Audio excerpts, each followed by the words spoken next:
Good morning. I hope everybody is well this fine Monday morning, and that you had a great Thanksgiving weekend. So this morning, I'm so super excited to be working with a new deck of cards. Always brings me so much joy. The Illustrated Bestiary. And what's awesome about this one, I got it over the weekend at one of my local shops.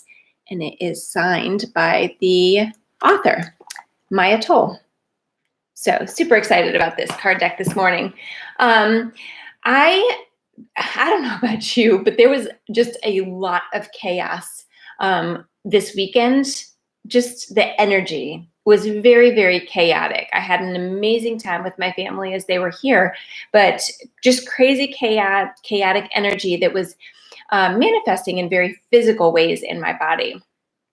And so I wanted to continue with this theme of finding peace amidst the chaos.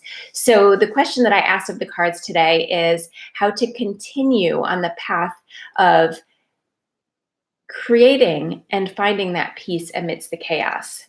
And today we received two cards. The first card that came out was Little Owl. And Little Owl says, key into wisdom. Aren't these beautiful? These are so beautiful. And then the second card that kind of fell out was White-tailed Deer, who says, pause, assess, and act. So let me give us a little bit more information on both of these. Little Owl came out first.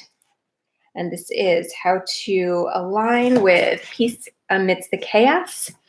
And Little Owl says, Little Owl has been the companion of a goddess and the patron of a city, so don't let the word little fool you.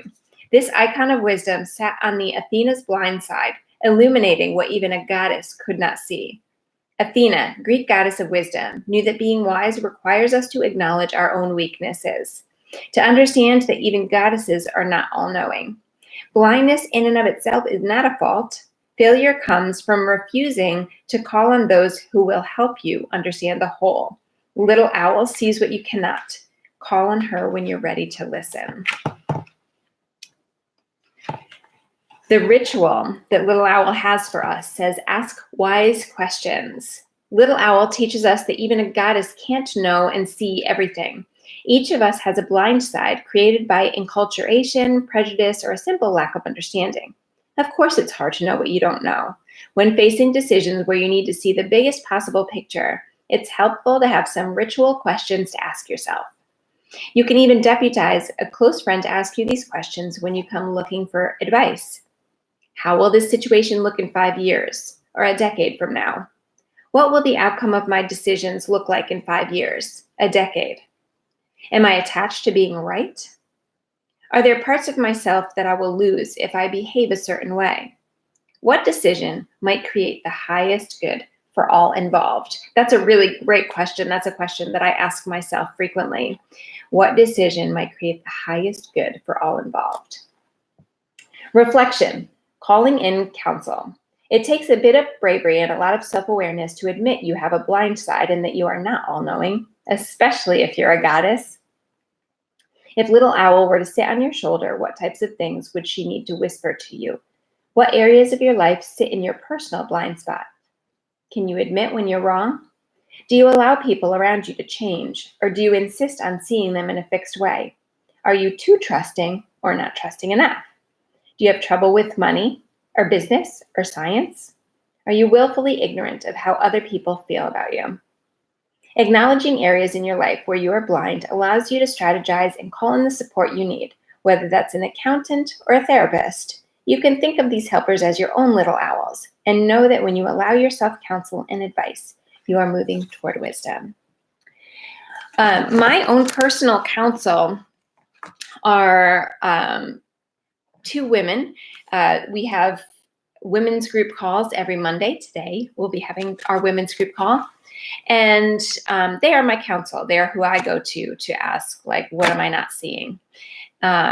So it's a very, very powerful practice for those of you that don't have a a women's group, reach out to me, because that is something that I am looking to, me and the girls in my women's group, we're looking to create a program around creating women's groups. So if that's something that you're looking for, reach out to me. Let me know what questions you have so that we know how to provide you with the information that's needed. So white-tailed deer is the other message we received today. This is going to be a long one today.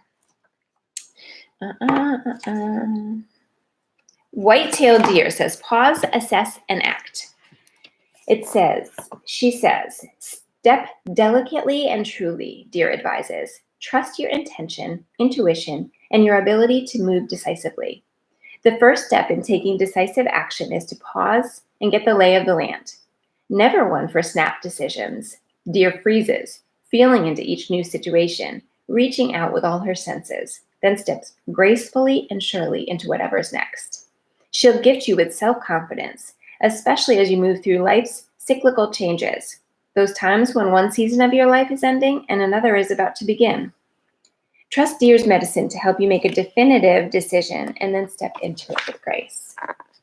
The ritual that she has for us is map your mood. Unlike most other animals, deer's medicine is often specific to the age and gender of the deer. Fawn represents virginal innocence. Doe represents gentle mothering. Buck represents robust and wild virility. This triad mirrors the internal energies within each of us. At various points in our lives, our energy will align more with one than the others. Acknowledging where we're at shows us how our creative energy is flowing. Which face of deer are you currently wearing? Are you feeling innocent and new, protective and nurturing, robust and virile? What's the energy of this season of your life? Make a mood board to honor the aspects of deer you're currently expressing. You can do this the old-fashioned way by collecting images and tacking them on a board, or with an online collage or mood board application. And the reflection of the white-tailed deer says, while deer is a prey animal, swift and wily, she is far from helpless. Deer is known for duplicity, deceiving hunters into a false chase. Deer enters dense underbrush, then gracefully and quickly pivots, running off in a different direction. How can you, like deer, use your strengths and your smarts to change the balance of power? What change of course will cause an unexpected result? Can you pivot when things are looking overwhelming or hopeless? There's a little quote here from Oprah Winfrey I think is interesting too. Step out of the history that is holding you back. Step into the new story you are willing to create. So, in continuing to align with peace within ourselves, we have the ability to ask Little Owl what we're not seeing. So maybe there's something that is causing the chaos that if we just knew what it was, we could work with it and find the peace within that. Because, when we're up against something that we're not even sure what it is, it's really difficult to find peace in that. And then with white-tailed deer, pause, assess, and act. I love the way that she's asking us to think about exactly what frame of mind we happen to be in currently, because perhaps it's that we're trying to address a situation or a circumstance by being more of the mothering, when really we're in more of the robust, virile state of being. And that will help definitely shift us into more of a peaceful state when we can align more with where we're actually at in each situation. So these are amazing, amazing guidance. I love these new cards, and I hope that served you all well today. I hope you have an incredible day, and I will see you back here again tomorrow morning.